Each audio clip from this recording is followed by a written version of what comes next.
Oi, gente, tudo bom? Hoje nós vamos fazer a nossa revisão de interpretação de textos. Eu já postei o PDF para vocês, tá com respostas, mas aqui eu vou realmente explicar para vocês como está sendo feito o passo a passo das questões. Eu peguei questões da FUVEST, da Unicamp e da Unesp. Pelo que eu tava olhando de tudo que a gente viu, eu olhei os 2 últimos anos e basicamente, cara, interpretação de textos, de charges, de tirinhas e também de poemas, né? Às vezes eles mesclam um pouco o poema usando a parte da literatura, mas também da gramática e da interpretação de textos. E eu vi uma coisinha só que a gente vai ver, né? Que tinha algumas funções da linguagem, mas fora isso, eu acho que é bem tranquilo, tipo realmente trabalhar a leitura, você conseguir entender o poema também e as charges, as tirinhas, tentar entender a sátira, o efeito de humor, porque não vai fugir muito disso. Lógico que algumas vezes pode aparecer algumas figuras, né, da linguagem, pode aparecer uma para tirar do poema, do texto, uma hipérbole, uma metáfora. Acontece muito também de você ter que relacionar 2 textos, ou às vezes um texto e uma charge, um texto e uma tirinha, um texto e um poema. Então, não vai fugir muito disso, mas é claro que é importante você saber a parte teórica para você poder ter embasamento, caso apareça, você sabe. Bom, aqui eu comecei pela FUVEST, né? E a gente vai ver 3 tópicos. A gente vai ver o tópico de um texto, um poema e uma charge. É bem tranquilo, mas você precisa ficar atento. Eu acho que entre os 3, o mais chato, assim, de você entender são os da Unicamp e os mais tranquilos são da Unesp. A FUVEST tá na metade do caminho, mas, tipo, não é nada muito, sabe, muito complicado. É bem tranquilo até. Bom, aqui tem um texto, né, sobre a face neutra que vai servir para a questão 37, né? Vamos lá, ó. Amora.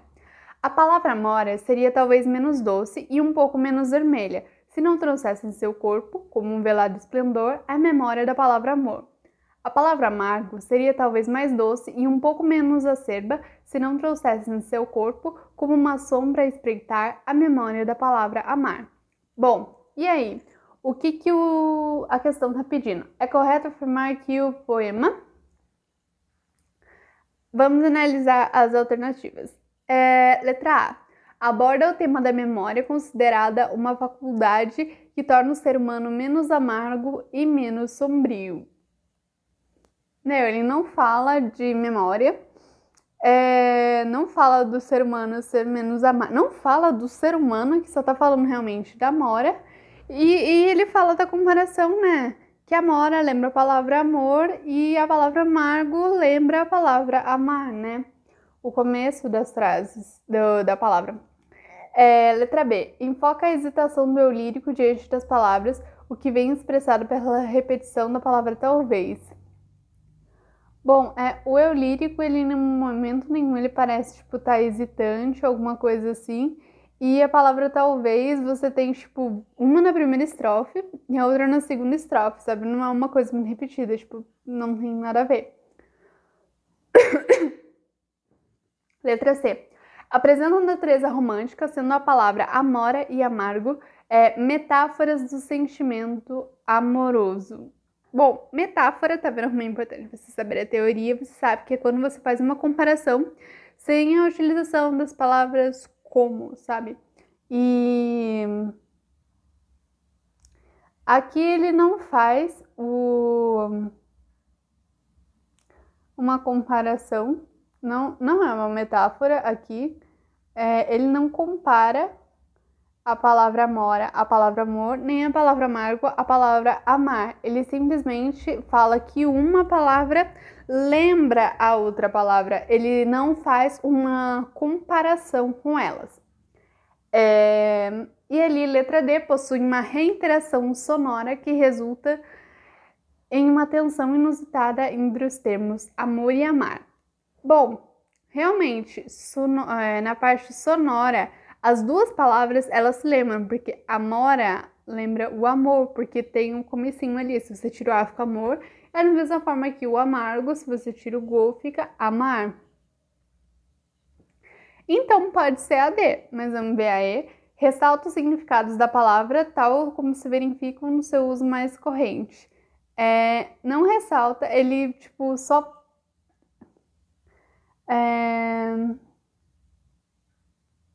Não, ele só fala que a palavra amora lembra a palavra amor, e ali do vermelho tá comparando com o coração ser sempre vermelho, o coração é o símbolo do amor, mas tipo, não, ele...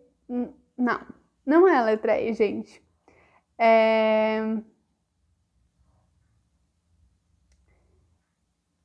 Ele não tá ressaltando os significados dela no uso mais recorrente. Por quê? Porque se fosse, ele estaria falando, tipo, do sentido literal dela, tanto na palavra amargo, quanto da palavra amora. Então, é a letra D. Agora, a gente tem um anúncio. Essas questões eu peguei da FUVEST 2020. Não, esse ano. É a prova que você faz para entrar no ano de 2020 e da de 2019. Então, tipo, é bem recente, é o que tá acontecendo. Aí, isso aqui já é uma chargezinha, né? Olha, ó, isso é mínimo, é um anúncio, né? Olha, ó, trabalhadora. Homens e mulheres no mercado de trabalho, a diferença tem que ser só uma letra. Uma campanha pela igualdade das mulheres no mercado de trabalho. No contexto do anúncio, a frase a diferença tem que ser só uma letra pressupõe... Bom, vamos contextualizar, né? Igualdade entre homens e mulheres. A gente sabe que, tipo, no mercado de trabalho existe sim uma diferença salarial entre homens e mulheres. E que, tipo, isso não seria certo. O certo seriam que ambos fossem igualmente tratados, igualmente respeitados e também igualmente recebendo a mesma quantidade de salário pela mesma função. Mas a gente sabe que isso não tem. Então, a charge diz o quê? Que a diferença, o ideal seria que a diferença fosse só o quê? Nenhuma letra, que seria o quê? Ele é trabalhador porque ele é homem. E ela é trabalhadora com A, que acrescenta uma letra, porque ela é mulher. E só isso. E que o ideal seria que a diferença fosse no acréscimo dessa letra. E não tipo, porque ela é mulher, ela ganha menos, ela é menos respeitada, ela, sabe? Então, é isso que o anúncio está dizendo. E aí vamos para as alternativas. Letra A. Necessidade de proteção para todos que trabalham. Não fala sobre proteção, está falando sobre a igualdade que a gente quer que tenha entre homens e mulheres. E letra B. Existência de desigualdade entre homens e mulheres no mercado de trabalho? Sim. Bom, mas vamos continuar. Vamos ver a C. Permanência de preconceito racial na contratação de mulheres para determinadas profissões. Em nenhum momento ele fala de preconceito racial. Ele não...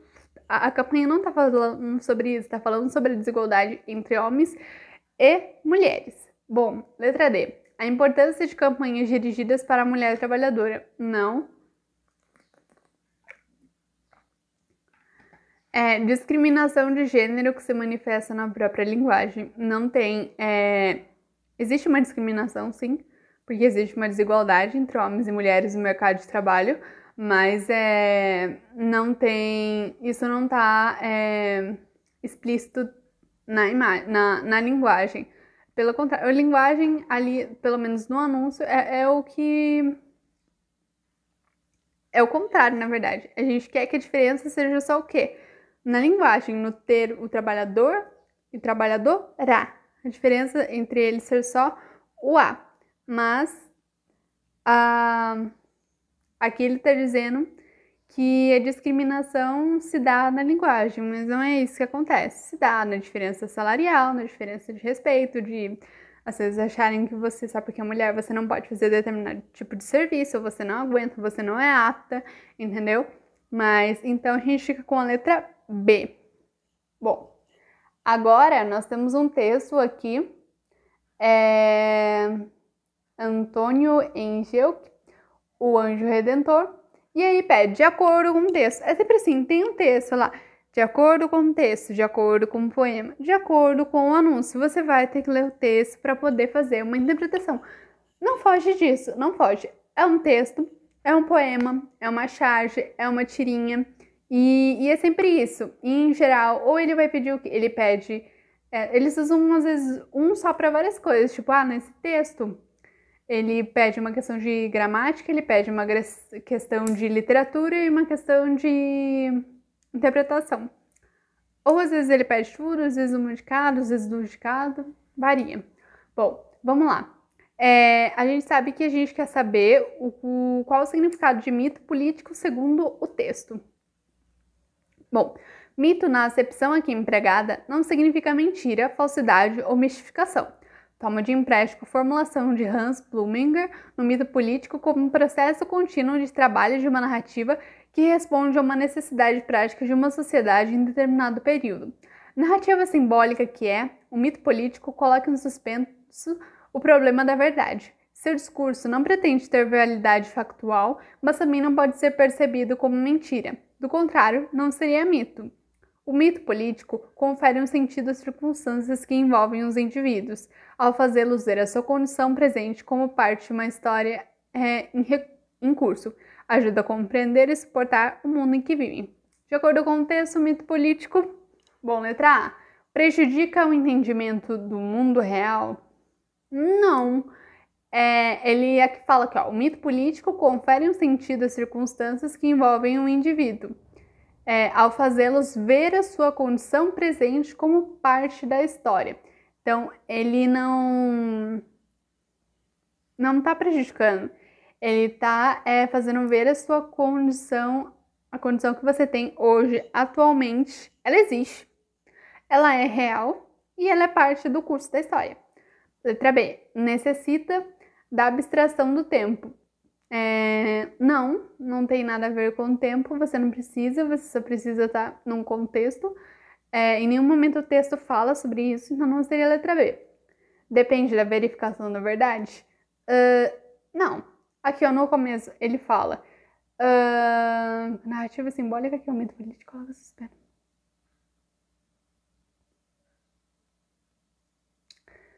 Aqui, narrativa simbólica, que é um mito político, coloca em suspenso o problema da verdade. Ou seja, para ele não é importante a verdade. Seu discurso não pretende ter uma validade. Ou seja, não precisa, é real, não é real. Mas também não pode ser percebido como mentira. Do contrário, não seria mito. Então, seria algo entre o que é verdade e o que não é verdade. Mas ele não depende de uma verificação para ver se é verdade. É uma fantasia desvinculada da realidade? Não. Por quê? Porque aqui ele fala, ao fazê-lo ver sua condição presente como parte de uma história em curso. Então, é a condição que existe agora, no presente, na realidade. Então, ela está vinculada à realidade. Então, não pode ser letra D. Isso nos leva à letra E. Atende às situações concretas. Sim, mais uma vez esse trecho. O mito confere um sentido às circunstâncias que envolvem os indivíduos ao fazê-los verem sua condição presente como parte de uma história em curso. Ajuda a compreender e suportar o mundo em que vive. O mundo que você vive é um mundo real, é um mundo concreto, e o mito político atende a isso, porque ele trabalha com essa parte. Então, a letra E. Bom, Unesp. Aqui eu peguei prova do ano passado.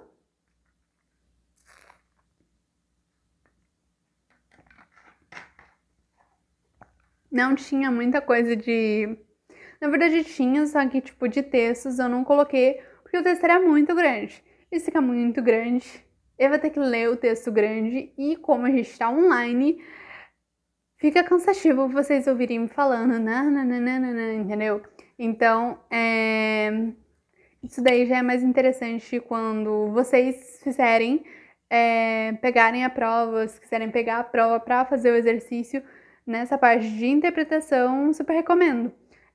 Mas é que realmente é muito grande, não ia caber na tela, não ia conseguir. Então eu peguei só coisas mais curtinhas. Peguei um poema e uma tirinha. Tudo isso do ano passado e vamos lá.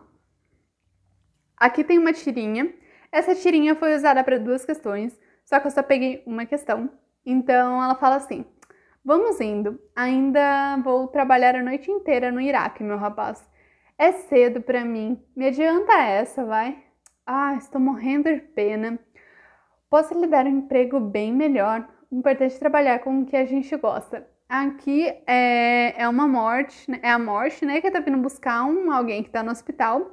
Por que no hospital? Porque ali tem o desenho do sorinho, então você consegue identificar isso. E aí vamos para a questão. Constituem exemplos de linguagem formal e de linguagem coloquial, respectivamente, as falas. Então, seriam as falas da tirinha que representam uma linguagem formal e uma linguagem informal. Lembrando que linguagem formal é aquela que você utiliza no trabalho, dentro do seu ambiente de escola, é uma linguagem muito mais polida. Já a linguagem coloquial é aquela que você usa com seus familiares, com seus amigos, com pessoas que você tem mais intimidade. Então, vamos para as alternativas. Letra A. Ah, estou morrendo de pena. E ainda vou trabalhar a noite inteira no Iraque, meu rapaz. Esse estou morrendo de pena, ele é mais informal, certo? E aqui, ó, e ainda vou trabalhar a noite inteira no Iraque, meu rapaz. Pode ser considerado um pouco mais formal, certo? E aí, mas isso tá certo? Isso você tem que prestar atenção no qual é a ordem que o exercício quer que você pegue. Aqui, ó, exemplos de linguagem formal e de linguagem coloquial, respectivamente. Respectivamente quer dizer o quê? Nesta ordem, ou seja, eu quero primeiro linguagem formal, depois linguagem coloquial.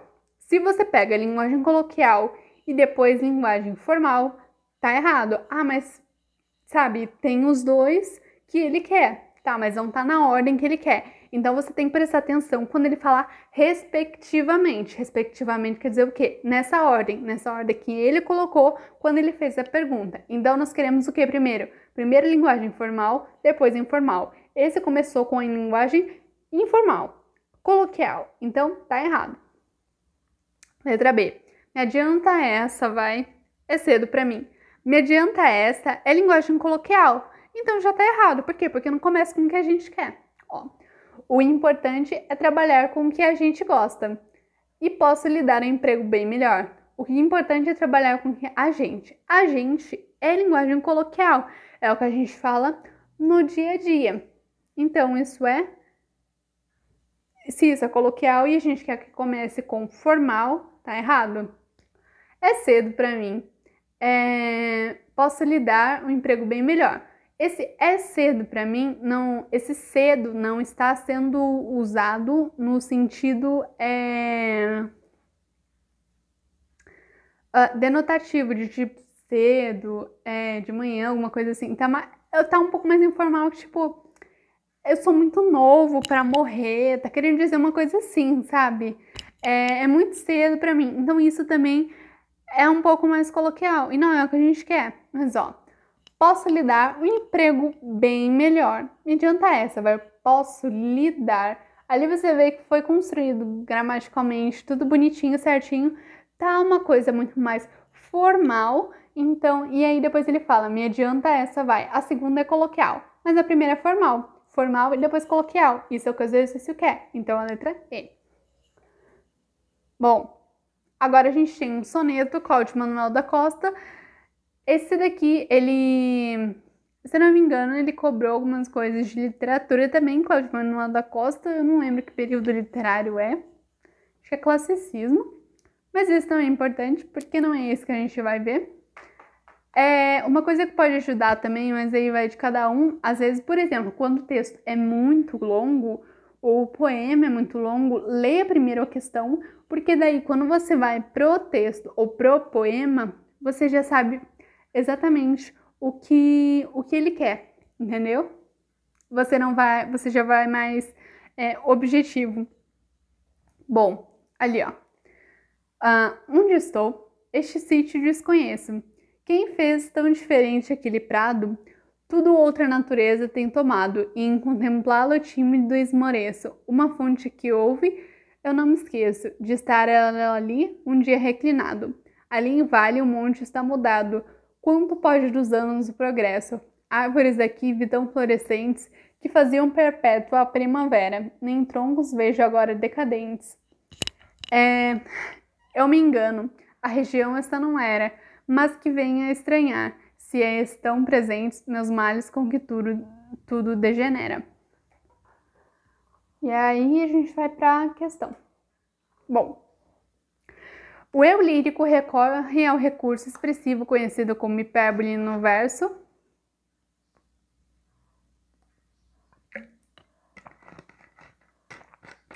Bom, aqui eu li o poema por ler. Porque essa questão você não precisa ler o poema, porque ele só vai te dar os versos e você tem que identificar qual deles é uma hipérbole. O que é hipérbole? Hipérbole a gente já estudou, é uma das figuras de linguagem. Hipérbole é o exagero. Estou morrendo de fome, morrendo de sede, sabe? É um exagero. E aí a gente tem que identificar aqui. Letra A. Quem fez tão diferente aquele prado? Não tem nada demais aí, ó. E em contemplá-lo tímido esmoreço. Quanto pode dos anos o progresso que faziam perpétua a primavera? Perpétuo. A primavera é o que? É uma das estações do ano. E ela dura o que? Uns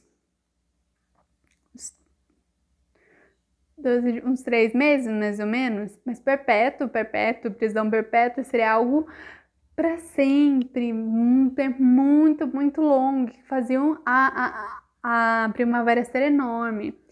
Então pode ser? Pode, por quê? Porque é um exagero falar perpétua primavera, porque a primavera passa assim, ó, rapidinho, sabe? São 3 meses. Mas vamos lá para E. Árvores aqui vitão florescentes. Os outros não tem nada demais.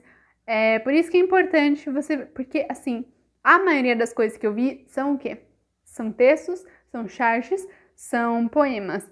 Mas, às vezes, em um deles ele pode perguntar de uma figura de linguagem, de uma função de linguagem. Essa prova, ela tinha uma questão de função de linguagem, mas ela já era muito parecida com o que a gente já havia estudado. Então, e eu já tinha colocado no exercício também, né? Então, não queria repetir o exercício. Mas é importante você ter essa teoria, saber quais são as funções de linguagem, qual a característica delas, porque se aparecer, não vai perguntar a definição, vai perguntar, qual delas é isso? E se você não souber, se perde, por exemplo, qual delas tem um hipérbato? O que é hipérbato? Você tem que saber o que é hipérbato. Se perde em qual delas tem uma metáfora, uma comparação e uma metonímia. Você tem que saber os 3, entendeu? Porque se você não souber, você não sabe identificar e você não consegue fazer a questão. Mas é isso, é letra D. Agora a gente vai para as questões da Unicamp. Aqui eu separei texto, poema e cartoon. Tudo que a gente já estudou, né? Aqui eu cortei a questão, tipo, na real, ela começa com um textinho ali em cima, mas eu só falando do álbum, dos Racionais e etc. Mas eu optei por só pegar a imagem, porque é ela que é mais importante, que vai ser, que a gente vai usar para poder responder a questão. Bom, aí tem muitas informações, tem um monte de textinho, não vou ler, vou direto para a questão. Ó, a obra Sobrevivendo no Inferno, do grupo Racionais, é composta pela canção e pelo projeto editorial da capa e contracapa do CD.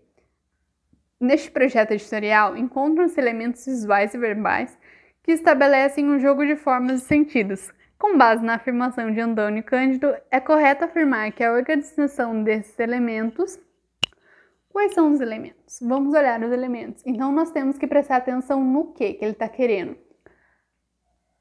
A parte verbal e não verbal que tem aqui presente. Então, qual que é a parte não verbal? A imagem.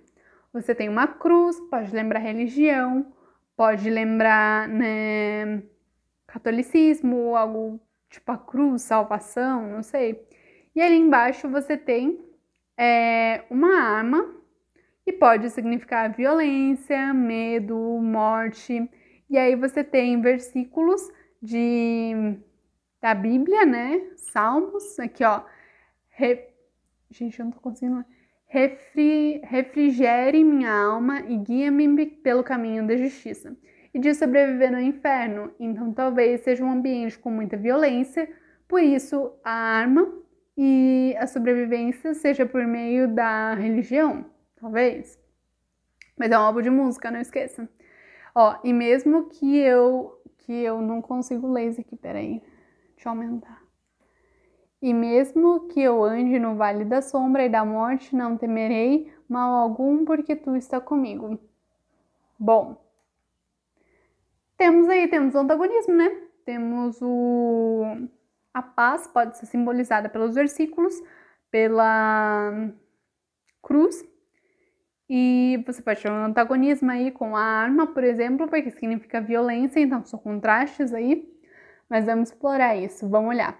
Ó, produz simetria entre som e sentido, sendo que tal simetria indica que os símbolos religiosos são uma resposta à violência.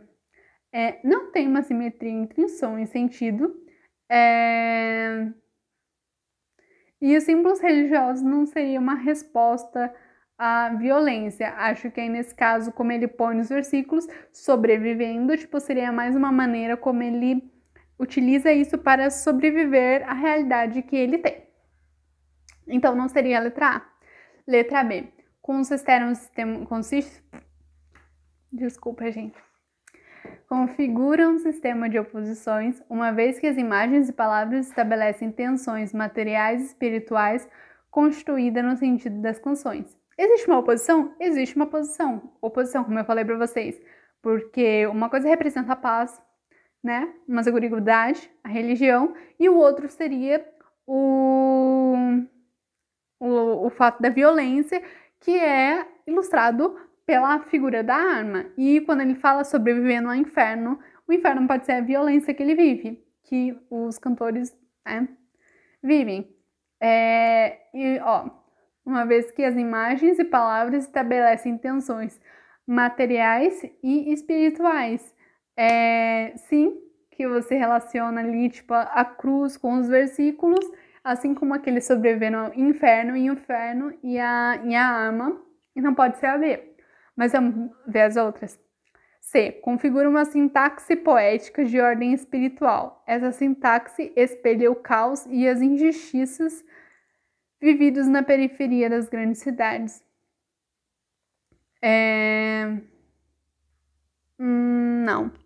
Não é. Porque não tá espelhando o caos, tá mais falando, tipo, pelos elementos verbais e não verbais, ele só tá demonstrando a oposição, né, que tem o contraste tanto da paz quanto da violência, mas não tá explicitado nada, não tem nada espelhado sobre se é injustiça, se é uma cena de violência, uma coisa assim, não dá pra saber. Então você não pode dizer que, tipo, isso tá demonstrando caos e injustiça vivido na periferia, entendeu? Letra D. Produz uma lógica poética racional. Essa lógica se explica na vitória do crime sobre a visão de mundo presente nos versículos bíblicos. Bom, não dá para saber isso. Não dá para você saber se tem uma vitória do crime sobre a religião ou da religião sobre o crime. Não dá para você ver isso, não é isso que está sendo demonstrado na imagem. Então, a gente fica com a letra B. Bom, questão 63 é um poeminha. Ó, o poema abaixo vem ilustrado na orelha do livro Psia, de Arnaldo Antunes. Bom, eu gosto sempre de olhar primeiro a pergunta. Na orelha do livro, Antunes apresenta ao leitor seu processo de criação poética. É correto dizer que o autor se propõe a?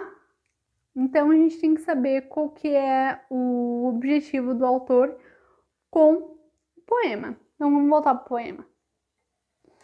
Psia é feminino de psiu, que serve para chamar a atenção de alguém, ou para pedir silêncio. Eu berro as palavras no microfone, da mesma maneira com que desenho com cuidado na página, para transformá-las em coisas, em vez de substituírem as coisas. Calos na língua de calar, alguma coisa entre piscina e a pia, um hiato a menos. Vamos analisar as alternativas. É correto dizer que o autor se propõe a revelar a primazia da comunicação oral sobre a escrita das palavras. Então, a letra A está dizendo o quê? Que revelar a primazia seria, meio que a superioridade da comunicação oral sobre a escrita. E isso não tem nada a ver com o texto, porque ali ele só está falando sobre a palavra psia, né? Ele compara com o psiu, ele explicita o que aquilo é e ele fala o que ele faz com as palavras. Mas isso a gente vai analisar depois. Ó, letra B. Discutir a flexão de gênero que torna a palavra psia um substantivo. Não, ele não discute sobre a flexão, ele só fala, psia é feminino de psiu. Só. E o assunto morreu aí, sabe? E não fala se é um substantivo ou não, se isso faz dela um substantivo ou não, uma interjeição ou o que quer que seja. Bom, letra C. Defender a conversão das palavras em coisas, mudando o seu estatuto. Pode ser? Ó. Por quê? Porque aqui ele fala aqui, ó, nesse período. Eu berro as palavras do microfone da mesma maneira com que as desenho com cuidado na página, para transformá-las em coisa, em vez de substituírem as coisas. Então, e é exatamente isso, defender a conversão das palavras em coisas, mudando o seu estatuto, mudando a ideia delas. Então, ele transforma a palavra psia em alguma coisa. Mas vamos confirmar com a letra D, explorar o poder de representação da interjeição exclamativa psiu. Ele não fala sobre a representação dela, ele não explora também isso, ele só fala. Ele fala que psia é feminino de psiu, fala que ele transforma as palavras em coisa, e ele fala que o psia é alguma coisa entre piscina e pia. Então, é a letra C. O último é um texto, é uma comparação entre dois textos. Na verdade, como eu falei para vocês, às vezes vocês podem ter dois textos, ou às vezes a comparação de um texto e uma charge, um texto e um quadrinho, um texto e um poema, duas charges, sabe? Varia, mas não foge disso, sabe? A fórmula é a mesma, o que muda é o que a gente coloca nela. Bom, aqui ó. O idioma e suas regras são coisas vivas, que vão se modificando de maneira dinâmica, de acordo com o momento que a sociedade vive. Um exemplo disso é a adoção do termo maratonar, quando os telespectadores podem assistir a vários ou a todos os episódios de uma série de uma só vez. Contudo, ao que parece, a plataforma Netflix não quer mais estar associada à maratona de séries. A maior razão seria a tendência atual que as gigantes da tecnologia têm seguido para evitar o consumo excessivo e melhorar a saúde dos usuários. Texto 2. Aí a menininha, né, tá com a avó. Acabei de maratonar uma série, vó. Maratonou. Sou do tempo em que maratonar significava prova de resistência e esforço físico e não ficar o dia todo vendo TV no sofá. O dia todo no sofá vendo TV. Dá na mesma. Embora os dois textos tratem o termo maratonar a partir de perspectivas distintas, é possível afirmar que o texto 2 retoma aspectos apresentados no texto 1, porque... Bom, o que a gente tem que ver? No texto 1, tá falando o quê? Que hoje a palavra maratonar está associada ao quê? Você sentar na frente do sofá, sentar na sua cama, com o seu computador, na sua TV e ficar vendo filme. E ficar lá horas e horas maratonando série, vendo série o dia inteiro. E no segundo, você tem o quê? O quadrinho, que a menina vira e fala, ai, vó, eu maratonei em série, mas eu vou falar, mas tipo, maratonar no meio tempo, maratonar era o quê? Prova de resistência, tá associada a um esforço físico, entendeu? E não, tipo, ficar largado no sofá. E aí, ó, letra A. Esclarece o significado do neologismo maratonar como esforço exaustivo derivado de maratona? Não, porque não tem esforço exaustivo nenhum em você ficar sentado na frente da televisão, sentado no sofá, na cama. Não tem esforço, então não é a letra A. Lembrando que a gente tá fazendo o quê? O texto 2, ele tá comparando com o texto 1, tá pedindo o que o texto 2 retoma do texto 1. Letra B. Deprecia a definição de maratona como ação contínua de superação de dificuldades e melhoria da saúde. O quadrinho, ele não deprecia a definição de maratona e também o termo maratona nele não é tido como superação de dificuldades e melhoria na saúde, é mais como um teste de resistência e esforço físico. Isso também não pode ser comparado, tipo, não pode ser considerado uma retomada de aspectos do texto 1, porque o texto 1 tá falando que maratonar é o quê? Sentar no sofá e ver série o dia inteiro. Letra C. Reflete sobre o impacto que a falta de exercícios físicos e a permanência em casa provocam na saúde. Não, em momento nenhum, texto 2, a avó tá falando, menina, se você ficar o dia inteiro nesse sofá, você vai, sei lá, ter varizes na sua perna. Não, ela não fala isso em momento nenhum. E por último, letra D, que é a nossa resposta, né, porque sobrou ela, menospreza o uso do termo maratonar relacionado a um estilo de vida sedentário antagônico à maratona. Sim, por quê? Porque a avó tá falando assim, nossa, né, na minha época, maratona era fazer esforço físico, tá lá, né, se desgastando e não, tipo, ter essa vida sedentária de ficar sentada na frente da televisão vendo alguma coisa assim. Então, é a letra D. Bom, isso é o que eu tinha pra falar pra vocês. Ficou um pouco longo o vídeo. E aí, se vocês quiserem ver só o PDF, tudo bem. Mas eu acho que o vídeo, ele consegue explicar melhor. Mas é isso por hora. Boa revisão, bons estudos e